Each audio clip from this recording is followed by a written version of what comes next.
last half century, sleepy Joe Biden has been outsourcing your jobs, opening your borders, and sacrificing American blood and treasure in the endless, horrible, ridiculous foreign wars. There's a lot on the ballot this year. If Trump gets elected, we're going to be in a different world. President Trump and Joe Biden trade jabs just 8 days out from the election. But as the former vice president rides his polling lead from home, the president is hitting the campaign trail hard to meet with voters face to face. So whose strategy is working? Here to debate is Democratic political analyst Kelly Hyman and Republican strategist Joseph Pinion. It is good to see both of you. Thank you for being here. Good morning. Good to see you. Good morning. Kelly, I want to start with you because, you see the crowds at the president's rally. It's really hard to deny the enthusiasm that's there. Are you a little surprised that at this point Joe Biden's not out more? No, we have to remember we are in a pandemic, and my heart and prayer goes out to anyone that's family is affected by it. And thank you to our first responders that are out there fighting every single day. Absolutely. Last Friday, we've had the highest coronavirus in the U.S. And so people are concerned about their health and safety. And so I think it's smart. Biden is still out there on the campaign trail, but he's doing it smart. When you have these big rallies, they're very, concerned about people's health and safety. Okay, and so to that point, Joseph, there are still a lot of people out there who criticize the president for holding these rallies. Obviously, people close together, a lot of them not wearing masks. He still does get that criticism. So the question is, okay, there's no doubt the enthusiasm is there in his base.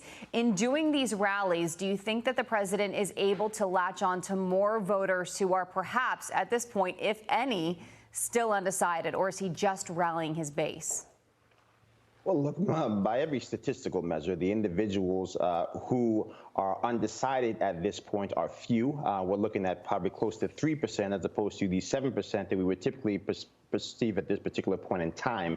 Additionally, we're talking about the fact that we know, statistically speaking, most of the people that will be coming out to the polls on the election day are more heavily going to be Republican than Democratic. And so I think that's why you see the strategy that the Trump campaign is employing, to knock on doors until election day, to really try to, number one, shore up their base, and number two, make sure that of that sliver of people who are still undecided, those sliver of people who are not swayed by the 24/7 assault on the Republican Party when it comes to actually, this social distancing, those are the people that I think the President Trump and the Republican Party is trying to target down the home stretch. Let's take a look here at both of their schedules. The president's spending a lot of time in Pennsylvania here. As you can see, he's going to be there on Monday, a couple of locations in Pennsylvania. Tuesday, he's going to be in Michigan, Wisconsin, and then heading to Omaha, Nebraska. After that, Joe Biden is going to be staying in Georgia on Tuesday.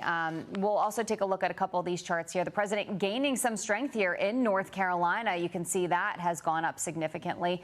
Also taking a look in Florida, where the president is gaining support there as well. And then finally here, ending out in Ohio, where the president is winning there as of October 16th. So, Kelly, when you see, look, everybody knows, especially after the last election, not to necessarily put all your stock in the polls. However, when you look at that last graphic and you see Ohio and you see since about a week or so ago, the president now winning in Ohio, what does that tell you in this last minute push?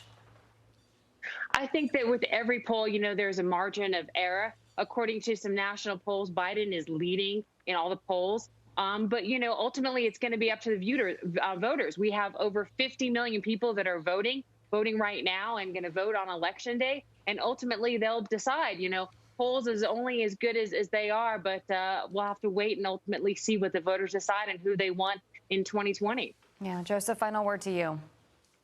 Yeah, I mean, look, here's the truth. Polls, national polls, really, we can throw them out. We're really talking about key swing states, Florida, Pennsylvania, Wisconsin, Michigan. These are the places where President Trump needs to finish and finish strong. To that point, I think, again, we're looking at these trend lines.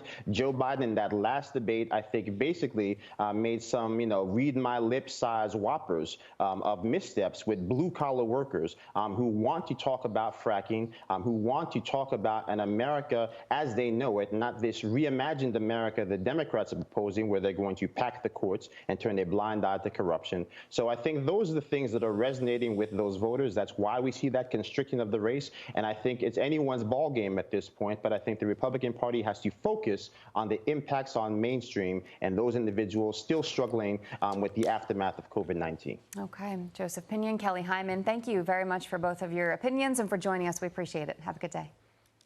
Have a You good too. day. Be safe.